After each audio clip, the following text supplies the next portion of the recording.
Pokemon! It's Skylarmon! Back at it again! So, the thing about me is, I love Pokemon Sword and Shield. A whole heck ton. The stuff in it is fun and fancy-free, especially good for good boys like me. But I think we can all agree that the pre-release to this Pokemon game has had some, controversy. It's been a bit of a Poke civil war. A lot of people angry on Twitter. A lot of Poke fanboys peeved. I think a lot of the real upset ones thought that, you know, people yelling at Sega to change their Sonic depiction in the movie worked, so hey, we'll shout and yell at Nintendo too, and surely they'll be persuaded, because it's the fans' game. No, it's Nintendo. Without your pre-orders, they still have your money. You're a fanboy. But yeah, there was definitely like a small era of civil war between the fans, saying a bunch of criticism, but a lot of people, you know, laughing at those people with those criticisms. And it got me thinking, how much of it was actually fair criticism? Like actually going through all the points after the game's released and seeing how much of the criticism was deserved and how much of it was really uncalled for. So I think it's time to lay down our arms and find out once and for all from an official source. Me. So basically what I'm going to be doing is looking at all the unfair and fair criticisms of the game and kind of just tallying them up. This isn't going to be my personal score for the game. It's mostly going to be just looking at the criticisms. There's so many good things in this Pokemon game that I want to talk about, but don't really have a place in this video, otherwise it'd be like a 50-minute video. So we're just strictly talking about the criticisms. So let's kick off this video by saying, let's go! Sonic, my favorite Digimon. So I think it's only fair to start off the video by talking about the biggest issue that people had a problem with. Dexit. Didn't know what it was, had to look it up. Even still, it baffles me. Approximately 450 Pokemon completely slashed and eviscerated from Pokemon Sword and Shield. I'm no Poke expert, but you couldn't catch all the Pokemon in all the games anyway. Like just looking right here, 250 missing Pokemon from Sun and Moon. Was anyone angry about that? Probably, but it was a minority. But now that the game's moved on the Switch, an actual console, I think this has more people pissed. Like, I didn't see the outrage there. Why is it only here? Because it's 450? The point is that Pokemon were missing at all, and now people are angry. Oh, but you could go out of your way to import them forward from previous games. You know, you could buy these 5 specific games from consoles spanning the fucking 10 years, and then import them forward onto the latest game. Then you could have all the Pokemon. If you're the kind of person who would bring this up as an actual point, or has actually done this in the past, only to use it as a point against Sword and Shield, I'd be tempted to call you an obsessed, delusional freak. But you loving Pokemon this much kind of says it all.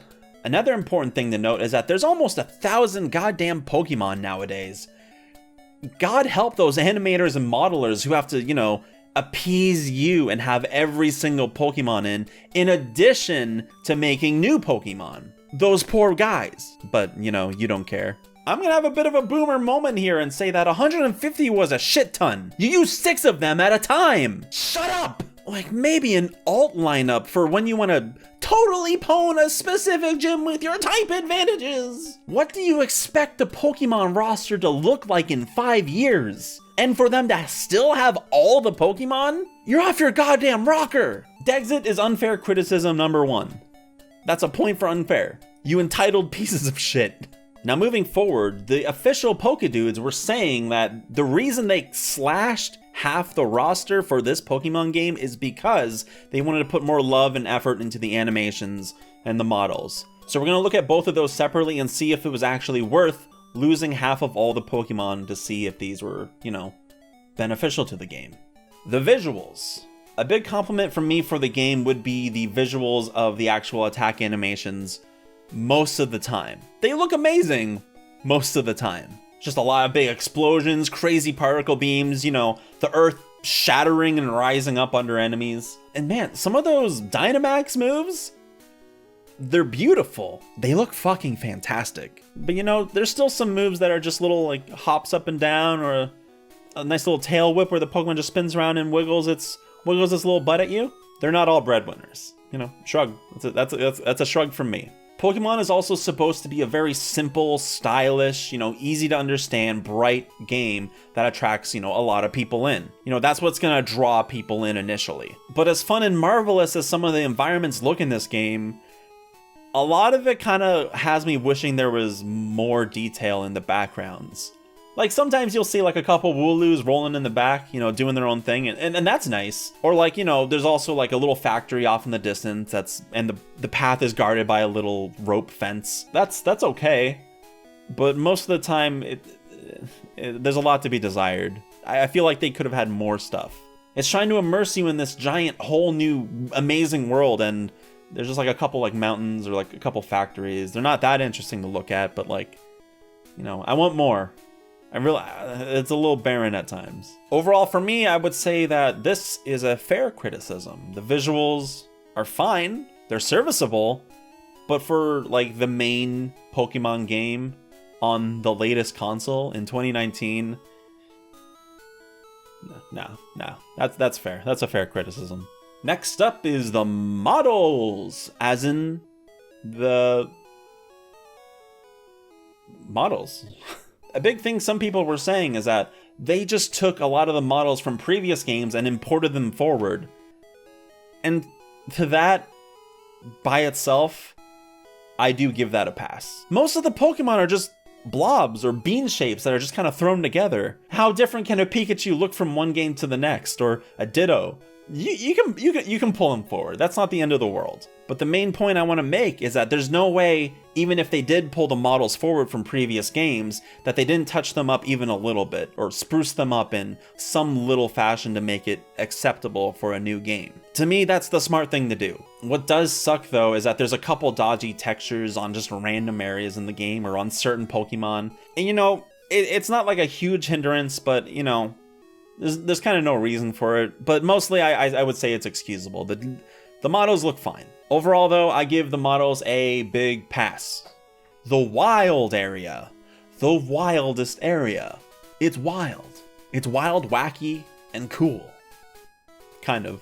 In theory, I really, really like the wild area. It's just a whole giant open expanse where you can find like any Pokemon. It's always changing weather, so that helps you find different Pokemon as well. There's also just monsters just lurking around, or terrifying little go-getters that'll chase you down and force you to fight them. I think that's a lot of fun. I think it's a great idea. But kind of like with the routes, there's just kind of vacant emptiness in some spots, other than a couple little shinies on the ground to kind of like entice you to explore the nothing. And for one of the biggest Nintendo IPs to this day, to still have trees that are just kind of plopped there in the ground like it was Ocarina of Time. Come on, man. Come on. People are saying you should put like little bushes around them just to liven them up a little bit. But like, you don't even need to do that. Just add like a couple roots around. Trees aren't just like, duh, duh. It's not 90-degree angles. Trees are, they go in and, there's like a mound. You gotta give it the mound. The mound needs attention. It's just kind of oof. What's also included in the wild areas are these little zones where you can go do the Dynamax battles with friends or with NPCs. But if you want to activate the ability to do it with actual people, you need to go online. And going online in the wild area has just random people walking around, and your frame rate's gonna dip. It's gonna dip by a significant amount. So it's not great.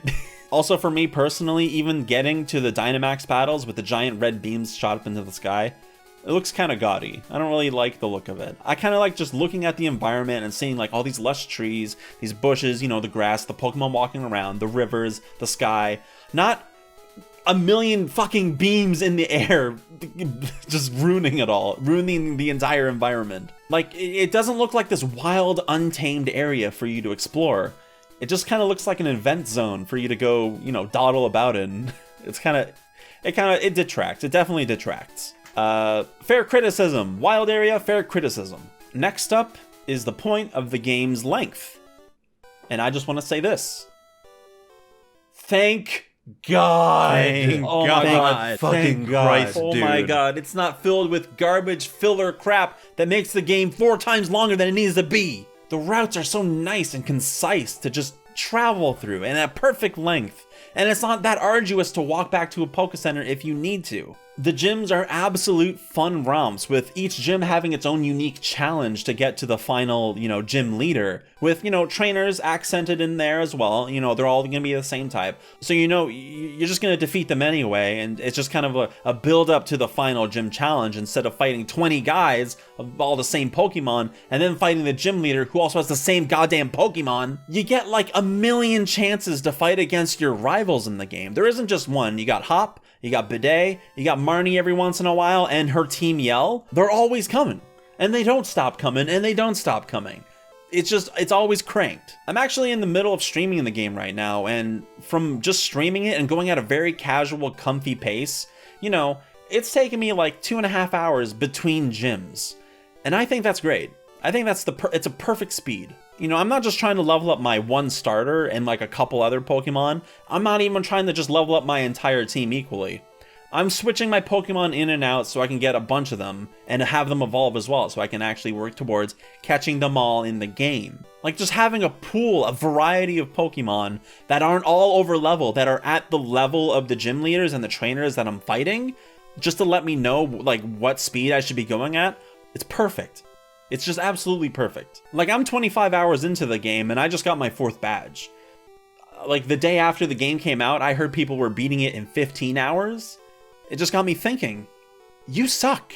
Don't try to tell me you had a good time. Actually exploring and catching the Pokemon is what makes the game fun. You didn't do that. That's the bulk of the game. That's the game's length right there. Another thing I did see, though, is that people were complaining about how the game's very handholdy. You're just kind of on one set path, and you're basically carried through the story. You always know where you need to go forward. You're just going forward. And I can see how that might frustrate a few people. People really like the open world kind of stuff, but that's just a time waste, I think, for a game like this. I never liked that in the older games. It was annoying. Having a bunch of options to go in all these different directions at any given time seems like it's nice, but when all of them are blocked off at the very dead end of them anyway, just so you have to turn back and then go to the right path anyway, that's not open world, okay? That's just, you can look around, but you're still going in one direction. Like, no matter what you do, you have to be going in the right way to progress the story. And if you're not being told where to go, and you're just kind of left to your devices just to talk to every person in the town, or just bump into every wall, or see if you have a certain TM to cut a fucking certain bush, that's not fun. I just want to play the game and progress. Between the routes being, it's pretty much a set path, they still have the fucking, branching kind of stuff that you can go and explore, and you get that little bit of what you love so much, but it's less annoying for normal people. It's very clear what you need to do to advance as well. You can take your time and go back and like look at all the extra stuff, or go in the wild area and explore a whole bunch. You can do that at your own pace, but it's nice to have just a fucking story. I would say the game length criticisms are unfair. And for those who want to say, oh, you just want to have the gameplay itself for you. You don't want the challenge. Exploring random bullshit isn't the fucking fun of Pokemon. It's doing the battles. That's the fun of Pokemon. Show me where the battles are. Let me have fun doing those. Let me try to catch the Pokemon. Don't have me go look for a fucking bush to cut so I can advance. Stupid bullshit. The difficulty of the game. To me, a lot of people are confusing this game's difficulty with quality of life changes and just ease of access for most players. So I think we're just going to wrap all that into just one difficulty point. Difficulty in all Pokemon games are self-inflicted.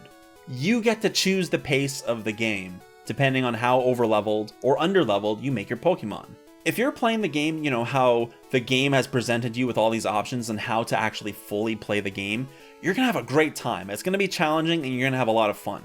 If you're only using your main few Pokemon for every random battle, every trainer battle, every gym battle, yeah, you're going to get overleveled and you're not going to have fun. Don't overlevel. The game, you're playing on easy mode by doing that. You are playing easy mode. You are making the game easy mode. Don't overlevel. It's not that hard. That's just, don't do it. You are shredding the game into pieces and thinking you're epic for doing it, and you're wasting your $80. That's Canadian dollars. $60 if you're in America. $80 for me. Excuse me while I get my value out of my game. I swear, the people who do that are the same people who play a Far Cry game and just cheese out the intro where you just wait 5 minutes and then the game's beaten and you get the credits. Did you have fun? Did you have fun over leveling your Pokemon? Did you have fun waiting 5 minutes and then get the credit screen? I bet you had fun. Was it worth it? You're living life, man. People were also saying that the gym battles were really easy and the challenges were baby mode, and yeah, the challenges were kind of baby mode, but it's a fun fucking distraction from the game while you're doing the actual battles. And like I said before, you only need to do 3 Pokemon trainers in a gym to kind of get the gist of the gym. I don't need to do this for 60 minutes. I can do this in 20 minutes, have a fun little side thing, and get back to it. It just makes it a memorable experience. Having variety. Who'd have thunk it? Like again, for these situations, like don't overlevel your fucking Pokemon. You can have type advantage. You can have type advantage for your entire party, and it's not gonna be super easy, but it's gonna be, you know, because you used your big brain and you made your whole team Thunder Pokemon when you went into the water gym. You know, like, good job, dude. But if all your Pokemon are level 27 and you're fighting level 20s, it doesn't matter what type advantage you have. All the intelligence you would need to use is completely out of the gate when you're overleveled. Just don't overlevel. Just don't overlevel. It makes the game a normal difficulty. That being said, players will always choose the easiest path to solve any problem, despite the developers putting any other challenge in the game. People want to feel cool by doing it their way in the fastest, most effective way possible. That's just simple game design. People aren't going to do the things the way you want to do it, and you have to expect that.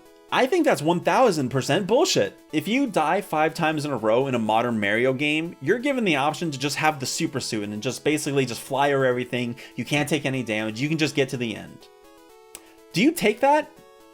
No, because that eliminates all the difficulty in the game. You're robbing yourself of the experience. And if you do take it, you know, you're a 3-year-old in a 25-year-old's body. Don't cheat yourself. Just the main takeaway from this entire point is just don't overlevel and you'll have fun. That's all you need to do. Just don't overlevel. Unfair criticism. Stupid criticism. And here we have the next point, which is going to be in the same vein as the difficulty. EXP share, non-optional. EXP share is a goddamn gift from God. All RPGs have this. All RPGs let you have all your party members, despite if they've done anything in the battle, get experience points. So they can stay around the same level so that when you do need them, they're ready to be thrown out and be used. There's absolutely nothing wrong with EXP share. There's absolutely nothing wrong with it. In reference to the last point, if you don't want all your Pokemon to level up while you're training a certain Pokemon, decrease the size of your party or put other Pokemon in your party so they can get experience points. You're losing nothing. You're losing nothing. For those of you who want to say that I'm kind of contradicting myself by saying don't gain too much EXP by overleveling and training your Pokemon in the wild for 20 minutes, while also praising EXP share, which also gives you more experience points, I would say on paper, for the sake of you being a whiny bitch, sure.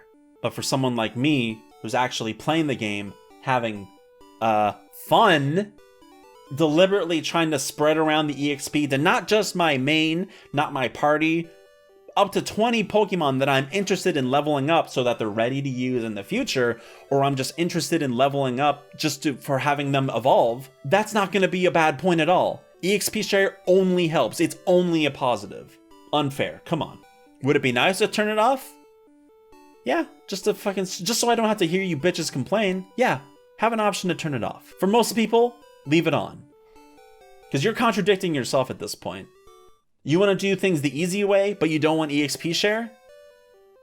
Fuck off. The more I think about that, oh, dude, fuck off. Just fuck off, man. All right, I think I got all the big criticisms down. So let's take a moment to oh, that's a good noise. Tally up the unfair versus fair criticism. Bing! 2 numbers that mean nothing. Just have fun if you're gonna have fun with Pokemon. You can find a way to have fun with Pokemon any way you can. Have fun with it. So many people are having fun with it. Oh, one last point that I want to make.